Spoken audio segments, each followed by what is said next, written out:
Hello everyone, welcome to my YouTube channel. So our today's topic is transgenic plants. Management of plant disease के under ये हमारा एक सब topic है. So transgenic plant कुछ modified organism होते हैं जहाँ पे जीन्स जो हैं वो ट्रांसफ़र की जाती हैं from one organism to another through a genetic engineering technique. And present time में ये भी पॉसिबल है कि हम किसी भी डिज़ायर्ड करैक्टर की फॉरेन जीन को ट्रांसफ़र कर सकते हैं from one plant to another, ताकि उसकी क्वालिटी और क्वांटिटी दोनों को अल्टर किया जा सके and make the plant resistant to pathogen and pest. तो अगर हमें pathogen and pest resistance develop करनी है ट्रांसजेनिक प्लांट्स में, तो जो सोर्स ऑफ जीन्स हैं वो मोस्ट वाइडली यूज़ होता है spore forming soil bacterium Bacillus thuringiensis, that is BT, जो कि कुछ क्रिस्टल प्रोटीन्स को प्रोड्यूस करता है जो कि बहुत सारे पैथोजन और पेस्ट जो होते हैं उनके अगेंस्ट टॉक्सिक होती है. अब वो सारे ट्रांसजेनिक प्लांट्स जिनमें जीन्स होती हैं बैसिलस थियोरोजेनेसिस की, उनको हम बोलते हैं BT crops. Then methods of producing transgenic plants. तो इसमें जनरली हमारे पास दो मेथड आ गए, that is vector mediated gene transfer and vector free gene transfer. तो जब हम ट्रांसजेनिक प्लांट्स को प्रोड्यूस करते हैं तो हमारे पास सबसे पहला स्टेप उसमें क्या आएगा कि जो भी हमारी डिज़ायर्ड जीन है, चाहे वो BT टॉक्सिन जीन है या प्लांट प्रोटीएज इनहिबिटर जीन्स हैं, उनको आइसोलेट करना और उनको सिंथेसाइज करना. फिर इसके बाद ये जो दो जीन्स होती हैं इनको इंसर्ट किया जाता है होस्ट प्लांट सेल में.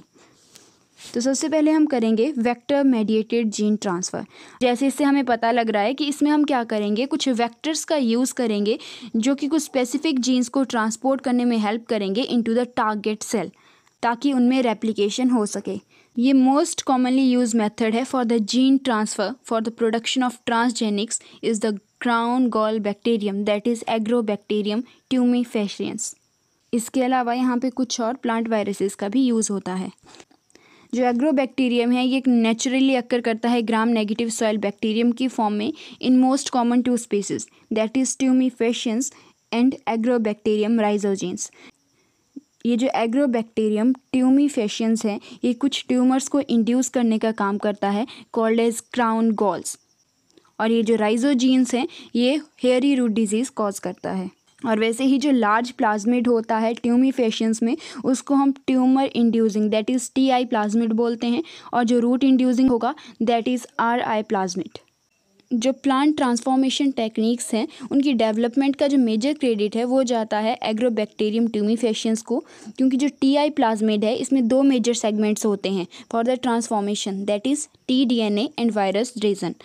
तो जो tDNA रीजन होता है TI प्लाज्मिड का वही ट्रांसफ़र होता है to the plant cell and incorporated into the nuclear genome of the cell. जो ट्रांसफ़र होता है tDNA का वो कुछ जीन्स के ज़रिए मेडिएट होता है in the another region of TI plasmid called as virulence genes. जो मॉडिफाइड TI प्लाज्मिड बन रहा है इसमें अनडिज़ायरेबल TI जीन्स एब्सेंट होती हैं, लेकिन इसमें कुछ फॉरेन जीन्स प्रेजेंट होती हैं जो कि डिजीज़ से रेसिस्टेंस होती हैं, और कुछ closely linked selectable markers gene भी प्रेजेंट होती हैं, for example antibiotic resistance. And within the tDNA region any gene put in tDNA region of plasmid cyst is then transferred to the plant genome, and the tDNA is generally integrated in low copy number per cell. और जो transfer होगा jeans का ये कुछ bounded plant organs के जरिए होगा. In the agrobacterium tumefaciens has limited range of host, hence the Agrobacterium mediated transformation is a method of choice in the dicotyledonous plant species, जहाँ पे प्लांट रीजनरेशन सिस्टम जो है वेल इस्टेब्लिश्ड होता है and मोनोकोटिलिडन्स के केस में ये successfully utilise नहीं होता. And this plant transformation technique using the Agrobacterium, जिसको हम एग्रोबैक्टीरियम मेडिएटेड टेक्निक भी बोलते हैं, it is most commonly used for the transformation of plants and the generation of transgenic plants. अब अगर हमें कोई भी जीन ट्रांसफ़र करना है in the higher plants through the Agrobacterium mediated, उसमें कुछ इंपॉर्टेंट रिक्वायरमेंट्स होती हैं, जैसे कि जो एक्सप्लांट होता है किसी भी प्लांट का उसमें फिनोलिक कंपाउंड्स होने चाहिए, for example acetosyringone. Virulence genes की एक्टिवेशन के लिए it induce the tDNA enter in plant cell. और जो ट्रांसफॉर्म्ड सेल है या ट्रांसफॉर्म्ड टिश्यू है वो इतना कैपेबल होना चाहिए कि वो एक होल प्लांट बना दे. जो एग्रोबैक्टीरियम मेडिएटेड प्लांट ट्रांसफॉर्मेशन है उसमें कुछ बेसिक प्रोटोकॉल्स आते हैं, जैसे कि हमें एक ऐसे एग्रोबैक्टीरियम की डेवलपमेंट करनी है जिसमें को इंटीग्रेट या बाइनरी वेक्टर्स प्रेजेंट हो with the desired gene. Second आ गया, एक सूटेबल एक्सप्लांट की आइडेंटिफिकेशन करनी है। थर्ड इज़ जो एक्सप्लांट हमने सेलेक्ट किया उसको को कल्चर करना है विद द एग्रोबैक्टीरियम। फिर उसके बाद जो एग्रोबैक्टीरियम है उसको एक प्रॉपर एंटीबायोटिक के साथ हमें किल करना है without harming the plant tissue. फिर उसके बाद जो भी ट्रांसफॉर्म्ड प्लांट सेल होगा उसको सिलेक्ट करना है and the regeneration of whole plant.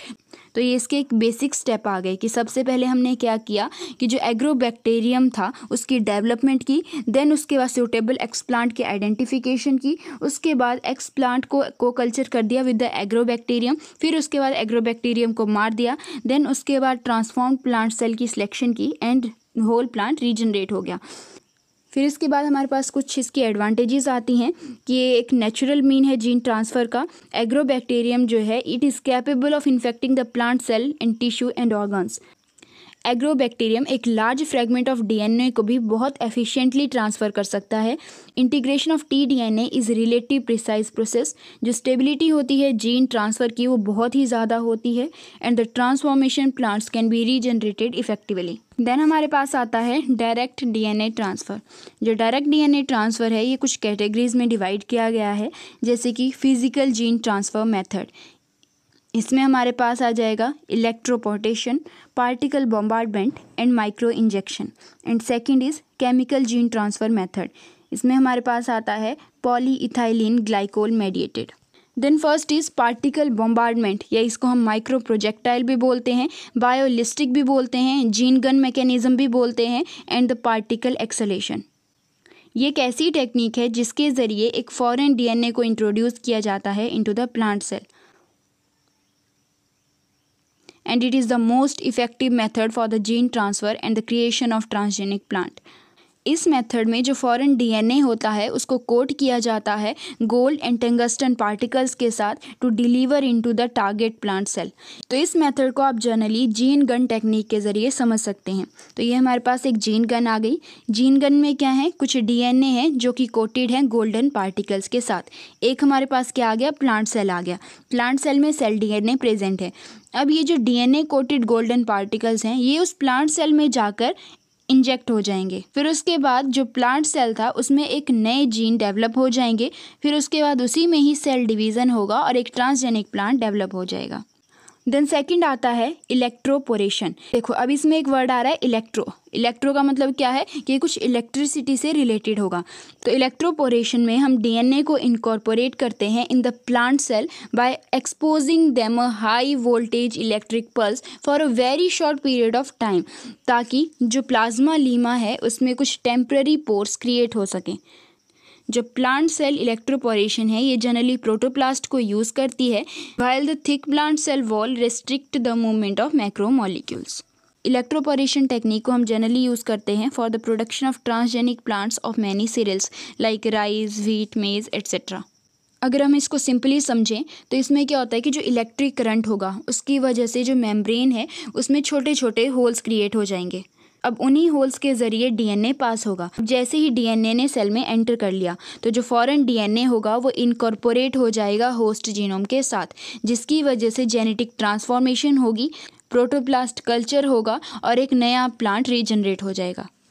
और जो नया प्लांट रीजनरेट होता है उसी को हम बोलते हैं transgenic plant. Then next is micro injection. Micro injection एक डायरेक्ट फिजिकल मेथड है जिसके ज़रिए हम डिज़ायरेबल जीन की डायरेक्ट मैकेनिकल इंसर्शन करेंगे into the target cell. Micro injection cellular organelles के ट्रांसफ़र में हेल्प करता है and the manipulation of chromosome. इस मेथड में डीएनए सॉल्यूशन को डायरेक्टली इंजेक्ट किया जाता है इनटू द सेल। इसमें जनरली प्रोटोप्लास्ट को यूज़ किया जाता है। इसमें प्रोटोप्लास्ट को जनरली इमोबिलाइज किया जाता है एग्रोज में ऑन द ग्लास स्लाइड, और ग्लास स्लाइड पे उसको कोट किया जाएगा विद द पॉलीलाइजीन, या उसको हम माइक्रोपिपेट के ज़रिए संक्शन के नीचे भी होल्ड कर सकते हैं। जो प्रोसेस होती है माइक्रो इंजेक्शन की इस तरह से वो कंप्लीट होती है। इसके बाद क्या होगा कि जो ट्रांसफॉर्म्ड सेल है उसको कल्चर किया जाता है और डेवलप किया जाता है इनटू द प्लांट सेल, और ये प्रोसेस जनरली यूज़ होती है टोबैको एंड ब्रासिका के केस में।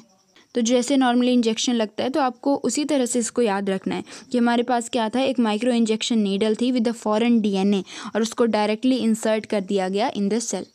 Then next is chemical gene transfer method. Chemical gene transfer method में हम जनरली लेते हैं पॉलीइथाइलिन ग्लाइकोल मेडिएटेड ट्रांसफ़र, और ये जो पॉलीइथाइलिन ग्लाइकोल होता है ये कुछ डाईवेलेंट कैटाइंस की प्रेजेंस में डिस्टेबलाइज कर देता है प्लाज्मा मेम्ब्रेन को and renders it permeable to the naked DNA. अब इस तरीके से जो डीएनए होता है वो न्यूक्लियस के अंदर एंटर करेगा और जीनोम के साथ जाके इंटीग्रेट कर जाएगा। इस प्रोसीजर में जनरली हम आइसोलेशन करते हैं प्रोटोप्लास्ट की इन देयर सस्पेंशन, उसके बाद कुछ प्लाज्मिड डीएनए की एडिशन कर देंगे और धीरे धीरे उसमें पॉलीइथाइलिन ग्लाइकोल को ऐड करेंगे which is dissolved in mannitol and calcium nitrate solution. अब जैसे ही मिक्सचर इंक्यूबेट होगा तो प्रोटोप्लास्ट जो था वो ट्रांसफॉर्म हो जाएगा।